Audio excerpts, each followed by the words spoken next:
ನಾವು ಒಂದು ಟೈಮಲ್ಲಿ ಕೇಸ್ಗಳು ಮಾಡ್ಕೊಂಡ್ಬಿಟ್ಟು ಓಕೆ ಪೊಲೀಸ್ ಸ್ಟೇಷನ್ ಅದು ಇದು ಜೈಲು ಗೈಲು ಅದೆಲ್ಲ ನೋಡ್ಕೊಂಡ್ಬಿಟ್ಟು college principal college principal change ಮಾಡ್ತೀರಾ ಯಾಕೆ? ಒಂಥರ ಮೆಂಟಲ್ ತರ ಆಗ್ತಾರೆ ಅದಕ್ಕೆ. ಪ್ರಿನ್ಸಿಪಲ್ ಸರ್ ಜಾಸ್ತಿ ಅಂದ್ರೆ ಎಷ್ಟು ಹಾಕಿದ್ರಿ? 40 lakh ಪ್ಲಸ್. 40 lakh? ಈಗಲೂ ಕಾಲೇಜ್ ಫ್ರೆಂಡ್ಸ್ ಸಿಕ್ಕಿದಾಗ ಕೇಳ್ತಾರೆ, ಅವತ್ತು ನೀನು ಓದ್ಬೇಕಾಯ್ತು ಅಂದ್ರೆ ಹಂಗ್ ತುಂಬಾ ಅನ್ಭವಿಸ್ತಾ ಇದ್ದೀನಿ, ಅದ್ ಬೇಜಾರಾಗುತ್ತೆ. ಬಿಡಿ, ಬೇಜಾರ್ ಮಾಡ್ಕೊಂಬೇಡಿ.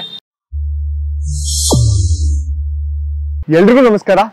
ಜೀವನದಲ್ಲಿ ಪ್ರತಿಯೊಬ್ಬರಿಗೂ ಅನ್ಸಿರುತ್ತೆ, ನಮ್ ಜೀವನದಲ್ಲಿ ಒಂದು ಘಟನೆ ನಡೀತಾ ಇದ್ದಿದ್ರೆ ಎಷ್ಟು ಚೆನ್ನಾಗಿರ್ತಿತ್ತು ಅಂತ ಹೇಳಿ. ಇವತ್ತು ನಾನು ನಮ್ಮ ಮಾಜಂತೆ ಹತ್ರ ಇದೇ ಪ್ರಶ್ನೆನ ಕೇಳ್ತಾ ಇದೀನಿ.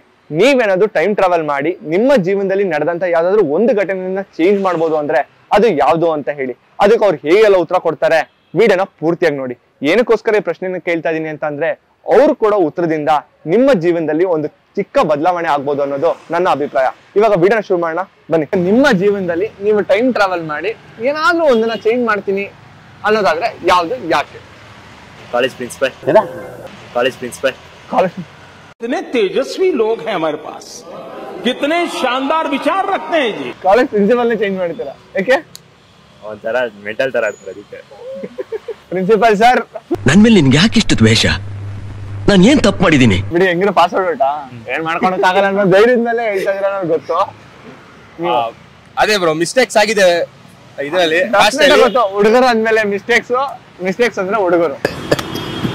ಏನ್ ಮಿಸ್ಟೇಕ್ಸ್ ಆಗಿದೆ? ಅದೇ ಒಂದ್ ಯಾವ್ದೋ ಬುಲ್ಶಿಟ್ ಕಂಪ್ನಿ ಮೇಲೆ ಇನ್ವೆಸ್ಟ್ ಮಾಡಿ ಕಳ್ಕೊಂಡ್ಬಿಟ್ಟಿದ್ವಿ, ಅದನ್ನ ಮಾಡ್ತಾ ಇರ್ಲಿಲ್ಲ. ಹೌದಾ? ಅದು ಡೆಫಿನೆಟ್ಲಿ ಅದರಿಂದ ಲೈಫ್ ಚೇಂಜ್ ಆಯ್ತು ನಮ್ದು. ಇಷ್ಟು ಚಿಕ್ಕ ವಯಸ್ಸಿಗೆ ಇನ್ವೆಸ್ಟ್ಮೆಂಟ್ ಎಲ್ಲ ಮಾಡಕ್ ಹೋಗಿ ಕಳ್ಕೊಂಡ್ರ? ಜಾಸ್ತಿ ಅಂದ್ರೆ ಎಷ್ಟು ಹಾಕಿದ್ರಿ? 40 lakh ಪ್ಲಸ್. 40 lakh? ಅಣ್ಣ ನೀನು ಸಾಮಾನ್ಯದೋನಲ್ಲಣ್ಣ. ಎಲ್ಲಿಂದ ಬಂದ್ ದುಡ್ಡು? ಎಲ್ಲ ಫ್ರೆಂಡ್ಸ್ ಎಲ್ಲ ಇದ್ ಮಾಡಿದ್ರು. ನಂಗೆ ಕೊಟ್ಟಿದ್ರೆ ನಾನೇ ಕಷ್ಟ ಬಿದ್ಬಿಟ್ಟು ಹಗಲು ರಾತ್ರಿ ದುಡ್ಬಿಟ್ಟು ಏನೋ ಮಾಡ್ಕೊಡ್ತಿದ್ನಲ್ಲ. ಅವ್ರ ಸ್ಕ್ಯಾಮ್ ಸ್ಟೋರಿ ಕೇಳಿದ್ರೆ ತುಂಬಾ ದೊಡ್ಡ ಸ್ಟೋರಿ ಅದು. ಅದು ಕ್ಯಾಮ್ರಾ ಆಫ್ ಆದ್ಮೇಲೆ ಮಾತಾಡೋಣ ಬೇಕಂದ್ರೆ. ಓಕೆ, ದಯವಿಟ್ಟು ದುಡ್ಡನ್ನ ವೇಸ್ಟ್ ಮಾಡ್ಕೊಂಡು ಹೋಗ್ಬೇಡಿ.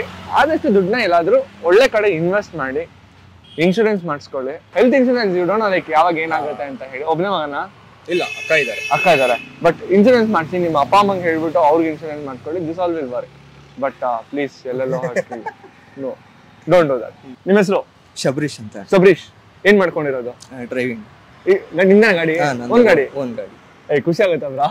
ಸೊ ಎಷ್ಟಾದ್ರು ಓಡಿಸ್ತೀರಾ ಗಾಡಿನ? ಬೆಳಿಗ್ಗೆ ಒಂದ್ 6:30 ಸ್ಟಾರ್ಟ್ ಆದ್ರೆ ಸಂಜೆ ಒಂದ್ 8-9 ಗಂಟೆ. 8-9 ಗಂಟೆವರೆಗೂ ಓಡಿಸ್ತೀರಾ? ಹೌದು. ಪರವಾಗಿಲ್ಲ, ವರ್ಕೌಟ್ ಆಗುತ್ತಾ? ಮಾಡ್ಲೇಬೇಕಲ್ಲ ಸರ್. ಮಾಡ್ಲೇಬೇಕು. ಸರ್ ಬಿಡಿ, ವಿನಯ್ ಅನ್ನಿ ದಯವಿಟ್ಟು. ಬ್ರಾ, ನಾನು ಇವತ್ತು ನಿಮ್ಗೊಂದು ಪ್ರಶ್ನೆ ಕೇಳ್ತೀನಿ, ಹಾನೆಸ್ಟ್ ಆಗಿ ಉತ್ತರ ಕೊಡಿ. ಪ್ರಶ್ನೆ ಏನು ಅಂತ ಅಂದ್ರೆ, ನೀವು ನಿಮ್ ಜೀವನದಲ್ಲಿ ಇವಾಗ ಟೈಮ್ ಟ್ರಾವೆಲ್ ಮಾಡಿ ಏನಾದ್ರೂ ಒಂದು ಘಟನೆನ ಚೇಂಜ್ ಮಾಡಬಹುದು ಅನ್ನೋದಾದ್ರೆ ಯಾವ್ದು? ಅದೇ, ನಾನು ಕಾಲೇಜ್ ಒಂದು ಡಿಸ್ಕಂಟಿನ್ಯೂ ಮಾಡ್ಕೊಂಡೆ ಸ್ವಲ್ಪ ಅಮೌಂಟ್ ಪ್ರಾಬ್ಲಮ್ ಇಂದ. ಓದಿದ್ರೆ ಮೋಸ್ಟ್ಲಿ ಎಲ್ಲ ಆಫೀಸಲ್ಲಿ ಕೂರ್ತಿದ್ದೇನೋ, ಬಟ್ ಈ ಕೆಲಸ ಏನೋ ಇದು ಅಂತ ಏನಿಲ್ಲ. ಅರ್ಥ ಆಯ್ತು. ಬಟ್ ಓದ್ಬೇಕಾಯ್ತು, ಅದೊಂದು ಆಸೆ ಇತ್ತು, ಡಿಸ್ಕಂಟಿನ್ಯೂ ಮಾಡ್ಕೊಂಡೆ. ಆತರ ಇದ್ರೆ ವಾಪಸ್ ಕಾಲೇಜ್ಗೆ ಹೋಗಿ ಓದ್ಬಿಟ್ಟು ಮುಂದೆ ಇನ್ನ ಒಳ್ಳೆ ಪೊಸಿಷನ್ ಅಲ್ಲಿ ಇಡ್ತಾ ಇದ್ರಿ ಅಂತ ಹೇಳಿ. ಏನಕ್ಕೋಸ್ಕರ ಡಿಸ್ಕಂಟಿನ್ಯೂ ಆಯ್ತು ಅಂತ ಕೇಳ್ಬೋದಾ? ಅದೇ ಸ್ವಲ್ಪ ಮನೇಲಿ ಪ್ರಾಬ್ಲಮ್ ಇತ್ತು, ಸೊ ಅದಕ್ಕೋಸ್ಕರ ಅಮೌಂಟ್ ಪ್ರಾಬ್ಲಮ್ ಇತ್ತು ಆ ಟೈಮಲ್ಲಿ, ಅದಕ್ಕೆ ಡಿಸ್ಕಂಟಿನ್ಯೂ ಆಯ್ತು. ಸೊ ಇವಾಗ ನೆನ್ಸ್ಕೊಂತೀರಾ ದಿನಗಳ? ಹೌದು, ಈಗಲೂ ಕಾಲೇಜ್ ಫ್ರೆಂಡ್ಸ್ ಸಿಕ್ಕಿದಾಗ ಕೇಳ್ತಾರೆ, ಅವತ್ತು ನೀನು ಓದ್ಬೇಕಾಯ್ತು ಅಂದ್ರೆ ಅದ್ ಬೇಜಾರಾಗುತ್ತೆ. ಬಿಡಿ, ಬೇಜಾರ್ ಮಾಡ್ಕೊಂಬೇಡಿ. ಚೆನ್ನಾಗಿ ಓದ್ತಾ ಇದ್ರಾ? ಪರವಾಗಿಲ್ಲ, ಅಂದ್ರೆ ಮಾಮೂಲಿ ನಮ್ ತರ last bench, but second class first class ಅಲ್ಲಿ ಓದ್ತಿದ್ದೆ ಅಷ್ಟೇ. ಸೂಪರ್, ಖುಷಿ ಆಗುತ್ತೆ. ಬಟ್ ಇವತ್ತು ಚೆನ್ನಾಗಿ ದುಡಿತಾ ಇದ್ದೀರಾ? ಪರವಾಗಿಲ್ಲ ಸರ್, ನಮ್ಗೆ ಇದ್ರಲ್ಲಿ ಅನ್ನ ತಿಂತಾ ಇದೀನಿ, ಮನೆ ನಡೀತಾ ಇದೆ. ಈಗ ಜನ ನೋಡೋದೇ ಮಿಡಲ್ ಕ್ಲಾಸ್ ಅಂತ, ಇನ್ನ ಹತ್ರ ಏನಿಲ್ಲ, ಡ್ರೈವರು, ಹಂಗ್ ತುಂಬಾ ಅನ್ಭವಿಸ್ತಾ ಇದೀನಿ.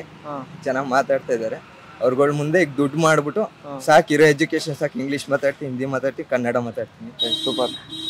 ಇರೋದ್ರಲ್ಲಿ ಇರೋದು ಅಂದ್ರೆ ಚಿಕ್ಕದೇ, ಒಂದ್ ಮನೆ, ಒಂದ್ ಸೈಟು, ಒಂದ್ ಕಾರು, ಬೈಕ್. ಬ್ರೋ, ಅದೆಲ್ಲ ಚಿಕ್ಕದೆ ಅಂತ ಹೇಳ್ತಾ ಇದೀರಾ, ಬಟ್ ನಿಮ್ ಮನ್ಸು ದೊಡ್ಡದಾಗಿದೆ. ಜೀವನದಲ್ಲಿ ದುಡಿಬೇಕು ಅಂತ ಅನ್ಕೊಂಡಿದ್ದೀರಾ, ಡೆಫಿನೆಟ್ ಆಗಿ ದುಡಿತೀರಾ. ಬ್ರೋ, ಒಂದೊಂದು ಪ್ರಶ್ನೆ ಕೇಳ್ತೀನಿ. ಸೊ ಇನ್ಶೂರೆನ್ಸ್ ಅಂದ್ರೆ ಮಾಡಿಸ್ಕೊಂಡಿದ್ದೀನಾ? ಲೈಫ್ ಇನ್ಶೂರೆನ್ಸ್ ಮಾಡಿಸಿದೆ, ಡಿಸ್ಕಂಟಿನ್ಯೂ ಆಗಿದೆ. ಅದು ದಯವಿಟ್ಟುನು ಏನಕ್ಕೋಸ್ಕರ ಇದನ್ನ ಹೇಳ್ತಾ ಇದೀನಿ ಅಂತಂದ್ರೆ, ನಿಮ್ನ ನಂಬ್ಕೊಂಡು ನಿಮ್ಮ ಕುಟುಂಬ ಇದೆ, ಸೊ ಅದಕ್ಕೋಸ್ಕರ ದಯವಿಟ್ಟು ಇನ್ಶೂರೆನ್ಸ್ ಮಾಡ್ಕೊಂಡಿರಿ. ಗಾಡಿಗೆ ಒಂದಕ್ಕೆ ಅಲ್ಲ, ಬಾಡಿಗೂ ಇರಬೇಕು. ಸೊ ನಾನ್ ರೀಸೆಂಟ್ ಆಗಿ ಪಾಲಿಸಿ ಬಜಾರಲ್ಲಿ ಒಂದು ಇನ್ಶೂರೆನ್ಸ್ ತಗೊಂಡೆ. ಜಸ್ಟ್ ನಿಮ್ಗೆ 600 ರೂಪಾಯಿ ಅಥವಾ 700 ರೂಪಾಯಿ ಕಟ್ಟೋದ್ರಿಂದ ತಿಂಗಳಿಗೆ 2 ಕೋಟಿವರೆಗೂ ಇನ್ಶೂರೆನ್ಸ್ ಕವರ್ ಆಗುತ್ತೆ. ಅದರಲ್ಲಿ ನಿಮ್ಗೆ ಆಲ್ಮೋಸ್ಟ್ ಒಂದು 50ಕ್ಕೂ ಹೆಚ್ಚು ಇನ್ಶೂರೆನ್ಸ್ ಪ್ಲಾನ್ಸ್ ಗಳಿದಾವೆ. ನಿಮ್ಗೆ ಯಾವ್ದು ಇಷ್ಟ ಆಗುತ್ತೋ ಅದನ್ನ ಸೆಲೆಕ್ಟ್ ಮಾಡ್ಕೊಬಹುದು. ಅದ್ರಲ್ಲಿ ನೀವು ಅದನ್ನ ತಗೊಂಡು ನಿಮಗೆ ಯಾವ್ದು ಸೂಟಬಲ್ ಅನ್ಸುತ್ತೆ ಅದನ್ನ ಮಾಡ್ಕೊಂಡ್ರೆ ಅಪ್ ಟು 80 years ವರ್ಗು ನಿಮ್ಗೆ ಇನ್ಶೂರೆನ್ಸ್ ಕವರ್ ಆಗುತ್ತೆ. ಒನ್ ಆಫ್ ದ ಬೆಸ್ಟ್ 24/7 ನಿಮ್ಗೆ ಯಾವಾಗಾದ್ರೂ ಕ್ಲೈಮ್ ಮಾಡ್ಬೋದು. ದಯವಿಟ್ಟು ಇನ್ಶೂರೆನ್ಸ್ ಮಾಡ್ಕೊಂಡಿರಿ. ನಿಮಗೆ ನಾನು ಒಂದು ಪ್ರಾಮಿಸ್ ಮಾಡ್ತೀನಿ, 1 ವರ್ಷದ ಇನ್ಶೂರೆನ್ಸ್ ನಾನು ನಿಮ್ಗೆ ಕಟ್ಕೊಡ್ತೀನಿ. ನೀವು ಮಾಡ್ತೀರಾ ಅಂತಂದ್ರೆ, ಯಾಕಂದ್ರೆ ಆನ್ಲೈನ್ 10% ಡಿಸ್ಕೌಂಟ್ ಕೂಡ ಇದೆ. ಸೊ ನಿಮ್ಮ ಕಾಂಟ್ಯಾಕ್ಟ್ ಡೀಟೇಲ್ಸ್ ನಾನು ತಗೊಂತೀನಿ. ನಿಮ್ಗೆ ಓಕೆ ಅಂತಾನೆ ನಾನು ಮಾಡ್ತೀನಿ. ಪರವಾಗಿಲ್ಲ ಸರ್, ನಾವೇ ಕೊಟ್ಕೋತೀವಿ. ನೀವು ಯಾಕೆ ಸುಮ್ಮನೆ, ನಮ್ದೇ ಪರವಾಗಿಲ್ಲ, ನಮ್ದ್ರಲ್ಲಿ ನಾವು ದುಡಿತಾ ಇದೀವಿ. ನೀವು ಪಾಪ ನೀವು ಕಷ್ಟನೇ ಪಡೋದು. ಇಲ್ಲ ಪರವಾಗಿಲ್ಲ. ಏನಕ್ಕೆ ಅಂತ ಅಂದ್ರೆ ದಯವಿಟ್ಟು ಇನ್ಶೂರೆನ್ಸ್ ಮಾಡ್ಕೊಳ್ಳಿ. ಯಾಕಂದ್ರೆ ನಿಮ್ನ ನಂಬ್ಕೊಂಡು ಒಂದು ಫ್ಯಾಮಿಲಿ ಇದೆ. ಅದಕ್ಕೋಸ್ಕರನೇ ಎಲ್ರಿಗೂ ಹೇಳ್ತಾ ಇಲ್ಲ, ಏನೋ ಹೇಳ್ಬೇಕು ಅಂತ ಅನಿಸ್ತು, ಹೇಳ್ದೆ. ಸೊ ದಯವಿಟ್ಟು ಇದನ್ನ ಮಿಸ್ ಮಾಡ್ಕೊಂಬೇಡಿ. ನಿಮ್ಮ ಹೆಸರು? ಮಧು. ನಿಮ್ಮ ಹೆಸರು? ಪ್ರಶಾಂತ್. ಏನ್ ಮಾಡ್ಕೊಂಡಿರೋದು ಇಬ್ರು? ನಾನು MNC ಕಂಪ್ನಿ ವರ್ಕ್ ಮಾಡ್ತಾ ಇದ್ದೀನಿ. ನಿಮ್ದು? MNC ಕಂಪ್ನಿಲಿ ಸ್ಪೇಸ್ ವರ್ಕ್ ಮಾಡ್ಕೊಂಡಿದ್ದೀನಿ. ಕೆಲಸ ಮಾಡ್ತಾರೆ. ನಾನು ಆಟೋ ಓಡಿಸ್ತಾ ಇದ್ದೀನಿ. ಆಟೋ. ಸೊ ನೀವೇನಾದ್ರೂ ನಿಮ್ ಲೈಫ್ ಅಲ್ಲಿ ಒಂದ್ ಸ್ವಲ್ಪ ಟೈಮ್ ಟ್ರಾವೆಲ್ ಮಾಡಿದ್ರೆ ಹಿಂದಕ್ಕೆ, ಸೊ ಯಾವ್ದಾದ್ರು ಒಂದು ವಿಷಯ ನನ್ನ ಜೀವನದಲ್ಲಿ ನಡೆದಿರೋದನ್ನ ನಾನು ಚೇಂಜ್ ಮಾಡಕ್ ಆಗಿದ್ರೆ ಅದನ್ನ ಚೇಂಜ್ ಮಾಡ್ತೀನಿ, ಇಲ್ಲ ಇದೊಂದು ವಿಷಯ ನನ್ನ ಜೀವನದಲ್ಲಿ ನಡಿಲೇಬಾರ್ದಿತ್ತು ಅಂತ ಅನ್ನೋದಾದ್ರೆ ಯಾವ್ದು? ಹೇಳ್ಬೇಕಂದ್ರೆ ಒಂದು 9 years ಬ್ಯಾಕ್. ಓಕೆ. ನಂದು ನಾನು ಇವನು ಚಿಕ್ಕ ವಯಸ್ಸಿಂದ ಫ್ರೆಂಡ್ಸು. ಮಾಡಬಾರ್ದು ಒಂದು ತಪ್ಪುಗಳು ಮಾಡ್ಕೊಂಡ್ಬಿಟ್ಟು ಓಕೆ. ಅದನ್ನ ಚೇಂಜ್ ಮಾಡಕ್ಕಾಗತ್ತೆ ಅಂದ್ರೆ ಮಾಡ್ತಾ ಇದೀವಿ, ಅದು ಆಗ್ತಾ ಇಲ್ಲ. ಪ್ರಭುತ್ವ ಬಿಡ್ತಾ ಇಲ್ಲ ಅಷ್ಟೇ. ಬಿಡ್ತಾ ಇಲ್ಲ. ಆಗ್ಬಿಟ್ಟಿದೀವಿ, ನಾವು ಚೇಂಜ್ ಆಗಿದೀವಿ. ಬಟ್ ಅದನ್ನ ಆ ಸಿಚುವೇಶನ್ ಚೇಂಜ್ ಮಾಡಕ್ ಆಗ್ತಾ ಇಲ್ಲ ಅಷ್ಟೇ. ಏನು ಅಂತ ಕೇಳ್ಬೋದಾ? ನಾವು ಒಂದ್ ಟೈಮಲ್ಲಿ ಕೇಸ್ಗಳು ಮಾಡ್ಕೊಂಡ್ಬಿಟ್ಟು, ಓಕೆ, ಪೊಲೀಸ್ ಸ್ಟೇಷನ್ ಅದು ಇದು ಜೈಲು ಅದೆಲ್ಲ ನೋಡ್ಕೊಂಡ್ಬಿಟ್ಟು ಅದರಿಂದ ಆಚೆ ಬಂದ್ಬಿಟ್ಟಿದೀವಿ. ಇವಾಗ ಪೊಲೀಸ್ನವ್ರ ಕೈಯಿಂದನೂ ನಮ್ಮನ್ ಬಿಡ್ತಾ ಇಲ್ಲ, ಈ ಪ್ರಭುತ್ವ ಬಿಡ್ತಾ ಇಲ್ಲ. ಅದೇ ಆತರ ಒಳ್ಳೆಯವರಾಗಿರಕ್ಕೆ ಬಿಡ್ತಾ ಇಲ್ಲ. ನಾವು ಒಳ್ಳೆಯವರಾಗಿದ್ದೀವಿ. ನಾವು 10 ವರ್ಷ ಆಗೋಯ್ತು, 9-10 ವರ್ಷ ಆಯ್ತು. ನಾವು ಚೆನ್ನಾಗಿರಕ್ಕಂತೂ ಖಂಡಿತ ಬಿಡ್ತಾ ಇಲ್ಲ. ಏನ್ ಕೆಲಸ ಮಾಡಕ್ಕೂ ಬಿಡ್ತಾ ಇಲ್ಲ ಯಾರು. ಅದನ್ನ ಚೇಂಜ್ ಮಾಡಕ್ಕೆ ತುಂಬಾ ಟ್ರೈ ಮಾಡ್ತಾ ಇದೀನಿ. ಎಲ್ಲರಿಂದ ದೂರ ಹೋಗ್ತಾ ಇದೀವಿ, ಯಾರು ದೂರ ಹೋಗಕ್ಕೂ ಬಿಡ್ತಾ ಇಲ್ಲ. ಮತ್ತೆ ಅಲ್ಲಿಗೆ ಕರ್ಕೊಂತಾ ಇದ್ದೀವಿ. ಅಂದ್ರೆ ಕೇಸು ಹೇಳಿದ್ರಲ್ಲ, ಅದನ್ನ ನಿಮ್ಗೋಸ್ಕರನೇ ಮಾಡಿದ್ರ ಇಲ್ಲಾಂದ್ರೆ ಬೇರೆಯವ್ರಿಗೋಸ್ಕರ ಮಾಡಿ? ಇಲ್ಲ, ನಮ್ ಸಿಚುವೇಶನ್, ನಮ್ ಫ್ರೆಂಡ್ಸ್ಗೋಸ್ಕರ ನಮ್ಗೋಸ್ಕರ ಈ ತರ ಮಾಡ್ಕೊಂಡು, ನಮ್ಗೋಸ್ಕರ ಅಂದ್ರೆ ಇವ್ನಿಗೆ ಏನಾರ ಆಯ್ತು ಅಂದ್ರೆ ನಾವು ಹೋಗೋದು, ನಮ್ಗೆ ಏನಾರ ಆಯ್ತು ಅಂದ್ರೆ ಇವ್ರು ಬರೋದು, ನಾವೆಲ್ಲ ಸೇರಿ ಆತರ ಮಾಡ್ಕೊಂಡ್ ಬಿಟ್ಟಿದೀವಿ ಅಷ್ಟೇ. ಓಕೆ ಬ್ರೋ, ಆಕ್ಚುಲಿ ಈ ವಿಡಿಯೋ ನೋಡ್ತಾ ಇರೋರು ಎಷ್ಟೋ ಜನ ಈ ತಪ್ಪನ ಮಾಡ್ತಾ ಇರ್ತಾರೆ. ಖಂಡಿತ ಮಾಡ್ಬೇಕು ಅಂದ್ಕೊಂಡು ಎಷ್ಟೋ ಜನ ಇರ್ತಾರೆ. ಇವ್ನ್ ಕಾಲೇಜ್ಗೆ ಹೋಗ್ತಿದ್ದ, ನಾನು ಅವಾಗೆಲ್ಲ ಕಾಲೇಜ್ ಏನ್ ಇರ್ಲಿಲ್ಲ. ನನ್ನನ್ ನೋಡಿ ಇವನ್ ಬಂದ ಇನ್ಸ್ಪಿರೇಷನ್. ಇವಾಗ ನಾವೊಂಥರ ಗೊತ್ತಾಗಿದ್ರೆ ಈ ಅಣ್ಣನ್ ತರ ನಾನ್ ಇರ್ಬೇಕು, ಇನ್ನೊಬ್ರು ಒಂದ್ ರೌಡಿ ನೋಡಿದ್ರೆ ಆ ರೌಡಿ ತರ ನಾನ್ ಬದುಕ್ಬೇಕು, ನಾನ್ ಇರ್ಬೇಕು, ನಾನ್ ಎಲ್ಲಾರನ್ನ ನೋಡಿದ್ರೆ ಇದ್ ಮಾಡ್ಬೋ ಈ ತರ ಅನ್ಕೊಂತಾರೆ. ತುಂಬಾ ತಪ್ಪದು. ಕಾಮನ್ ಆ ಟೈಮಲ್ಲಿ, ಆ ವಯಸ್ಸಲ್ಲಿ ಆತರ ಎಲ್ಲ ಬರೋದ್ ಗೊತ್ತಾಗಿರ್ಬೇಕು ಅನ್ನೋದೆಲ್ಲ ಕಾಮನ್ ಅದು. ಬಟ್ ಆದ್ರೆ ಮುಂದಿನ ಫ್ಯೂಚರ್ ನಮ್ ಯೋಚನೆ ಮಾಡಿದ್ರೆ ಇದೆಲ್ಲ ವೇಸ್ಟ್. ತಂದೆ ತಾಯಿನ ಸಾಕೊಂಡು, ನಮ್ಮ ಜಾಬ್ ಏನಿದೆ ಮಾಡ್ಕೊಂಡು, ನಮ್ ಕೆಲಸ ಏನಿದೆ ಮಾಡ್ಕೊಂಡು, ನಮ್ ಫ್ಯಾಮಿಲಿನ ಸಾಕೊಂಡಿದ್ರೆ ನಿಜವಾಗ್ಲೂ ಅದೇ ಫ್ಯೂಚರ್. ಎಷ್ಟೇ ಕಷ್ಟ ಬಂದ್ರು ಮತ್ತೆ ಆ ತಪ್ಪುಗಳು ಮಾಡಲ್ಲ, ಇದೇ ದಾರಿಲೇ ಹೋಗ್ತೀವಿ ಅಂತ ಹೋಗ್ತಾ ಇದೀವಿ. Super super. ಸೊ ನಾನು ನಿಮ್ ಮುಖಾಂತರ ಒಂದೇ ಒಂದು ರಿಕ್ವೆಸ್ಟ್ ಮಾಡೋದು, ನಾನು ಅವೆಲ್ಲ ಹೇಳಕ್ ಬಂದಲ್ಲ, ನನಗೂ ಲೈಫಲ್ಲಿ ಆ ಟೈಮಲ್ಲೆಲ್ಲ ದೊಡ್ಡವ್ರನ್ನ ನೋಡಿದ್ರೆ ಅವ್ರು ಬಂದ್ರೆ ಒಂದು ಹವಾ ಇರ್ತಿತ್ತು, ನಾವು ಹಿಂಗಿರ್ಬೇಕು ಅಂತ ಅನಿಸ್ತಾ ಇತ್ತು. ಇವಾಗ ಅವ್ರು ಬಂದಿದ ತಕ್ಷಣ ಹಿಂದೆ ಹುಡುಗರು ಕಾರ್ಗಳೆಲ್ಲ ಬರುತ್ತೆ, ನಾವು ಡಾನ್ ತರ ಇರ್ಬೇಕು, ರೌಡಿಗಳಾಗ್ಬೇಕು, ಈ ತರ ಎಲ್ಲ ಮಾತ್ರ ಚೆನ್ನಾಗಿರುತ್ತೆ. ರಿಯಲ್ ಲೈಫ್ ಅಲ್ಲಿ ತುಂಬಾ ಪ್ರಾಬ್ಲಮ್ ಮಾಡ್ಬೋದು. ಫಿಲಮ್ ಅಲ್ಲಿ ಇವಾಗ ಒಬ್ಬ ಹೀರೋ 5 ಜನ 10 ಜನನ ಹೊಡಿತಾನೆ. ಅದೇ ರಿಯಲ್ ಲೈಫ್ ಅಲ್ಲಿ ಒಬ್ಬಂಗೆ ಕರೆಕ್ಟ್ ಆಗಿ ಇಬ್ರು ನಿಂತ್ಕೊಂಡ್ರೆ ಹೊಡೆದ್ ಬಿಸಾಕ್ಬಿಡ್ತಾರೆ. ಹೊಡೆಯಕ್ ಆಗಲ್ಲ ನಮ್ ಕೈಯಲ್ಲಿ. ಅದು ಯಾಕಂದ್ರೆ ಅದು ರೀಲು, ಇದು ರಿಯಲ್ ಲೈಫ್ ಅಲ್ಲಿ ನಾವ್ ಏನಾದ್ರೂ ಸಾಧನೆ ಅಷ್ಟೇ ಮಾಡ್ಬೇಕಾಗಿರೋದು. ಇದನ್ನೆಲ್ಲ ಮಾಡ್ಕೊಂಡೋದ್ರೆ ನಮ್ಗೆ ಫ್ಯೂಚರ್ ಇಲ್ಲ ಮುಂದಕ್ಕೆ. ಇವಾಗ ಏನಾದ್ರು ರೋಡಲ್ಲಿ ಹೋಗ್ತಾ ಇರ್ತಾರೆ, ಏನೋ ಒಂದ್ ಕಿರಿಕ್ ನಿಮ್ಗೆ ಯಾರೋ ಬಂದು ಕಿರಿಕ್ ಮಾಡಿದ್ರು ನಿಮ್ ಹತ್ರ, ಹೆಂಗ್ ರಿಯಾಕ್ಟ್ ಮಾಡ್ತೀರಾ? ನಾವು ಒಂದೇ ಮಾತು, ಇವಾಗ ಅವರು ಕಿರಿಕ್ ಮಾಡಿದ್ರ, ಯಾಕಂದ್ರೆ ನಮ್ ಬ್ಯಾಕ್ ಇದ್ರಲ್ಲಿ ಏನಾಗಿದೆ ಅಂತ ನಮ್ಗೆ ಗೊತ್ತು, ಪಾಸ್ ಅಲ್ಲಿ ಏನಿದೆ ಅಂತ ನಮ್ಗೆ ಗೊತ್ತಲ್ಲ. ಅದರಿಂದ ಅಣ್ಣ ಹೊಡೆದಿದ್ಯಾ, ಬೇಜಾರಿಲ್ಲ ನನ್ಗೆ, ಹೋಗೋಣ ಅಷ್ಟೇ, ಹೋಗ್ಬಿಡು. ನಾವಂತೂ ಖಂಡಿತ ಕೈ ಮಾಡಲ್ಲ. ಬೇಕಾದ್ರೆ ಇನ್ನೊಂದು ಡೇಟ್ ಹೊಡ್ಕೊಂಡು ಹೋಗ್ಬಿಡು. ನಾನು ಹೊಡೆಯೋ ಸ್ಥಿತಿಲೂ ಇಲ್ಲ, ಏನು ಮಾಡಕ್ ಆಗಲ್ಲ. ನೀವು ದೊಡ್ಡವರು, ಮುಂದಕ್ಕೆ ತುಂಬಾ ತೊಂದರೆ ಆಗುತ್ತೆ ಅಣ್ಣ, ಬೇಡ, ಹೋಗ್ತಾ ಇರ್ತೀವಿ ನಾವು, ಸುಮ್ನೆ ನಮ್ ಪಾಡಿಗೆ ನಮ್ಮನ್ ಬಿಟ್ಬಿಡಿ ಅಷ್ಟೇ ಕೇಳ್ಕೊಂತೀನಿ. ಕಿರಿಗೆಲ್ಲ ಬೇಡ ಸರ್, ಇವೆಲ್ಲ ಸುಮ್ನೆ ನೋವುಗಳು. ತುಂಬಾ ಮುಂದಕ್ಕೆ ಹೋದ್ಮೇಲೆ ನಾವು ಒಂದ್ ಹುಡುಗಿಗೋಸ್ಕರ ಜಗಳ ಆಡೋದು, ಒಂದ್ ಫ್ರೆಂಡ್ಸ್ಗೋಸ್ಕರ ಜಗಳ ಆಡೋದು, ಜಗಳ ಆಡೋ ಬದಲು ಅಲ್ಲಿ ಕಾಂಪ್ರೂವ್ ಮಾಡ್ಕೊಳೋದೇ ಬೆಟರ್ ಅನ್ಸುತ್ತೆ ನನ್ಗೆ ಇವಾಗಿರೋ ಸಿಚುವೇಶನ್ ಅಲ್ಲಿ. ನೀನು ಗಂಡ್ಸ ಎಲ್ಲ ಹಾಕೋಣ, ನೀನ್ ಆ ತರ ಈ ತರ ನನಗೆ ಹಿಂಗ್ ಮಾಡ್ತಾವನೆ ಅಂದ್ರೆ ನೀನ್ ಬಂದಿಲ್ವಲ್ಲ. ಬರ್ಬೋದು, ಬರಲ್ಲ ಅಂತಲ್ಲ ಏನಿಲ್ಲ. ನೀನ್ ಅಲ್ಲಿ ಜಗಳ ಮಾಡ್ಕೊಂಡಿದ್ಯಾ, ನಿಂದ ಏನಿದೆ ಅದನ್ನ ನೀನ್ ಕ್ಲಿಯರ್ ಮಾಡ್ಕೊಂತೀಯ. ನನ್ನನ್ ಕ್ಲಿಯರ್ ಮಾಡಕ್ ಯಾರು ಬರ್ತಾರೆ? ಇದು ತಂದೆ ತಾಯಿಗಳು ನಿಜವಾಗ್ಲು ನನ್ನ ತಾಯಿ ಕಷ್ಟಪಟ್ಟಿದ್ದಾರೆ.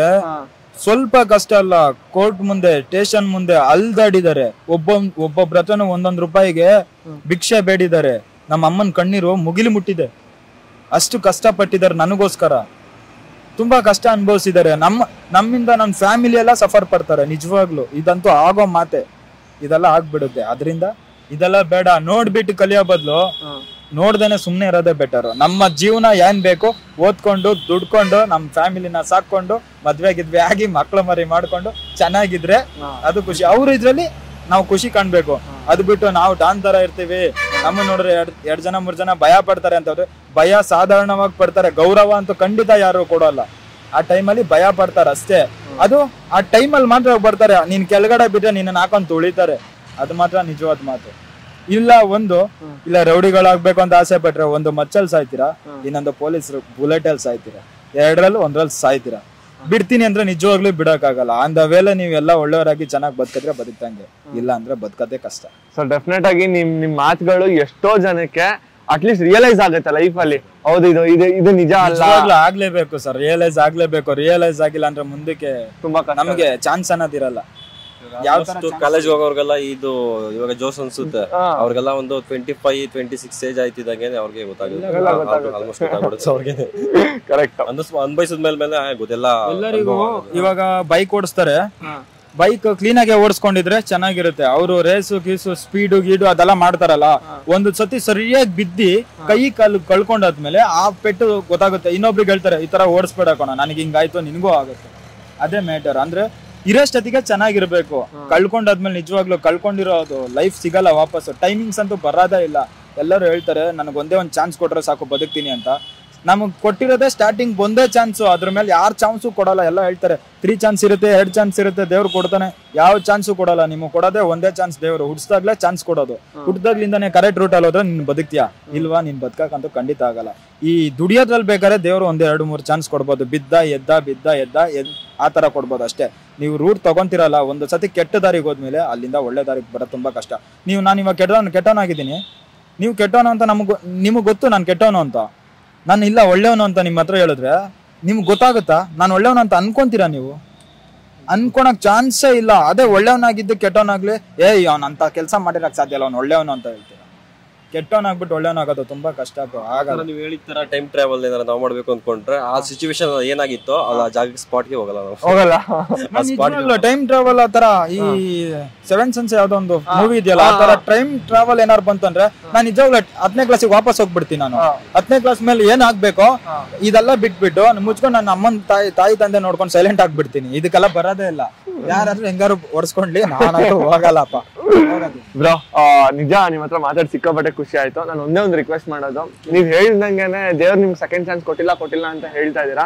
ಡೆಫಿನೆಟ್ ಆಗಿ ಅಟ್ಲೀಸ್ಟ್ ಇವತ್ತಿಂದ ಆದ್ರೂ ಏನಾದ್ರೂ ಲೈಫಲ್ಲಿ ಒಂದಿಷ್ಟು ಚೇಂಜಸ್ ಡೆಫಿನೆಟ್ ಆಗಿ ಆಗುತ್ತೆ. ಆಗ್ಲಿ ಅಂತ ನಾನು ದೇವರಲ್ಲಿ ಬೇಡ್ಕೊಂತೀನಿ. ನಿಮ್ ಲೈಫ್ ಚೆನ್ನಾಗಿರ್ಲಿ. ಸೊ ಪ್ರತಿಯೊಬ್ಬ ಮನುಷ್ಯನ ತಪ್ಪು ಮಾಡ್ತಾನೆ ಬ್ರೋ. ತಪ್ಪು ಮಾಡಿದಿರೋಂತ ಮನುಷ್ಯ ಯಾವ್ದಿಲ್ಲ. ಬಟ್ ತಪ್ಪಲ್ಲಿ ಡಿಫ್ರೆಂಟ್ ಕ್ಯಾಟಗರೀಸ್ ಇರುತ್ತೆ, ತುಂಬಾ ತರ ಇರುತ್ತೆ. ಮನುಷ್ಯರು ತಪ್ಪು ಮಾಡಿದ್ರೆ ಮರಗಳು ತಪ್ಪು ಮಾಡಲ್ಲ. ಬಟ್ ಆ ತಪ್ಪನ್ನ ತಿದ್ಕೊಂಡು ನೀವು ಜೀವನ ಸರಿ ಮಾಡ್ಕೊಬೇಕು ಅಂತ ಅಂದಿದ್ದೀರಲ್ಲ, ಇದಕ್ಕಿಂತ ದೊಡ್ಡ ವಿಷಯ ನಂಗೆ ಯಾವ್ದಿಲ್ಲ. ಆಲ್ ದ ಬೆಸ್ಟ್ ಇಬ್ರಿಗೂ. ನಿಜ ಸಿಕ್ಕಾಬಡೆ ಖುಷಿ ಆಯ್ತು ಬ್ರೋ. ಚೆನ್ನಾಗಿರಿ bro. Okay, thank you so much. ನೋಡಿದ್ರಲ್ಲ ನಮ್ ಜನ ಹೇಗೆಲ್ಲ ಉತ್ತರ ಕೊಟ್ರು ಅಂತ ಹೇಳಿ. 3 ಅಕ್ಷರದ ಜೀವನ ಅನ್ನೋ ಪದನ ಅರ್ಥ ಮಾಡ್ಕೊಳೋದಕ್ಕೆ 30 ವರ್ಷ ಜೀವನ ನಡೆಸಿದ್ರು ಕಷ್ಟ ಆಗಿದೆ. ಜೀವನದಲ್ಲಿ ಮಾಡಿದಂತ ಒಂದು ಸಣ್ಣ ತಪ್ಪಿಗೆ ಜೀವನ ಪರ್ಯಂತ ಕಷ್ಟ ಪಡುವಂತ ಪರಿಸ್ಥಿತಿ ಆ ಬ್ರೋದಾಗಿದೆ. ಜೀವನದಲ್ಲಿ ಯಾವ್ದಾದ್ರು ಒಂದು ಕೆಲಸ ಮಾಡಕ್ಕೂ ಮುಂಚೆ 1 ಸರಿ ಅಲ್ಲ 10 ಸರಿ ಯೋಚನೆ ಮಾಡಿ. ಹಾಗೆ ನಿಮ್ಮನ್ನ ನಂಬ್ಕೊಂಡಿರೋ ಅಂತ ನಿಮ್ಮ ಫ್ಯಾಮಿಲಿ ಮೆಂಬರ್ಸ್ ನ ಯಾವ್ದೇ ಕಾರಣಕ್ಕೂ ರಿಸ್ಕ್ ಅಲ್ಲಿ ಇಡಬೇಡಿ. ಅದಕ್ಕೋಸ್ಕರ ನೀವೇನ್ ಮಾಡ್ಬೇಕು ಅಂತ ಅಂದ್ರೆ ಪ್ರತಿಯೊಬ್ರು ಟರ್ಮ್ ಇನ್ಶೂರೆನ್ಸ್ ನ ಮಾಡಿಸ್ಕೊಳ್ಳಿ. ಟರ್ಮ್ ಇನ್ಶೂರೆನ್ಸ್ ಮಾಡಿಸ್ಕೊಳ್ಳೋದಕ್ಕೆ ಯಾವ್ದು ಬೆಸ್ಟ್ ಪ್ಲಾಟ್ಫಾರ್ಮ್ ಅಂತ ನೀವೇನು ನನ್ನ ಕೇಳಿದ್ರೆ ಅದು ಪಾಲಿಸಿ ಬಜಾರ್. ಯಾಕೆ ಅಂತ ಕೂಡ ಹೇಳ್ತೀನಿ. ಇದರಲ್ಲಿ 50ಕ್ಕೂ ಹೆಚ್ಚು ಪ್ಲಾನ್ಸ್ ಗಳಿದೆ. ನಿಮಗೆ ಯಾವ್ದು ಸೂಟಬಲ್ ಅನ್ಸುತ್ತೋ ನೀವು ಅದನ್ನ ಆಯ್ಕೆ ಮಾಡ್ಕೋಬಹುದು. ಅಷ್ಟೇ ಅಲ್ಲದೆ ಆನ್ಲೈನ್ ಡಿಸ್ಕೌಂಟ್ ಅಂತ ಹೇಳಿ 10% ವರ್ಗು ಇವ್ರು ಕೊಡ್ತಾ ಇದಾರೆ. ತಿಂಗಳಲ್ಲಿ ಎಷ್ಟೋ ದುಡ್ಡನ್ನ ಏನಕ್ಕೋ ಖರ್ಚು ಮಾಡ್ತೀರಾ. ಜಸ್ಟ್ 600 - 700 ರೂಪಾಯಿ ಖರ್ಚು ಮಾಡೋದ್ರ ಮುಖಾಂತರ ನೀವು 2 ಕೋಟಿ ರೂಪಾಯಿವರೆಗೂ ಇನ್ಶೂರೆನ್ಸ್ ನ ಪಡ್ಕೋಬಹುದು. ಇದು 80 ವರ್ಷವರೆಗೂ ಕವರೇಜ್ ಅವೈಲಬಲ್ ಇದೆ. ಅಷ್ಟೇ ಅಲ್ಲದೆ ನೀವೇನಾದ್ರೂ IT ರಿಟರ್ನ್ಸ್ ನ ಫೈಲ್ ಮಾಡ್ತೀರಾ ಅಂತ ಅಂದ್ರೆ ಸೆಕ್ಷನ್ 80C ಅಂಡರ್ ಅಲ್ಲಿ 1,50,000 ವರ್ಗು ಟ್ಯಾಕ್ಸ್ ಎಕ್ಸಂಪ್ಷನ್ ಇದೆ. ಮತ್ತೆ ಇನ್ನೇನ್ ಬೇಕು, ಇವ್ರ ಲಿಂಕ್ ನಾನು ನನ್ನ ಡಿಸ್ಕ್ರಿಪ್ಷನ್ ಹಾಗೂ ಪಿನ್ ಕಮೆಂಟ್ ಅಲ್ಲಿ ಮೆನ್ಷನ್ ಮಾಡ್ತೀನಿ. ಇಂಟ್ರೆಸ್ಟ್ ಇರೋರು ವಿಸಿಟ್ ಮಾಡಿ, ಎಲ್ಲಾ ವಿಷಯ ನಿಮ್ಗೆ ಗೊತ್ತಾಗುತ್ತೆ. ಇನ್ನೊಂದು ಇಂಟ್ರೆಸ್ಟಿಂಗ್ ವಿಡಿಯೋ ಜೊತೆ ಸಿಗ್ತೀನಿ. ಅಲ್ಲಿವರೆಗೂ ನಾವು ಮಿಸ್ ಮಾಡ್ಕೊಳ್ತಾರೆ. ಬಾಯ್. ಕನ್ನಡವೇ ಸತ್ಯ, ಕನ್ನಡವೇ ನಿತ್ಯ.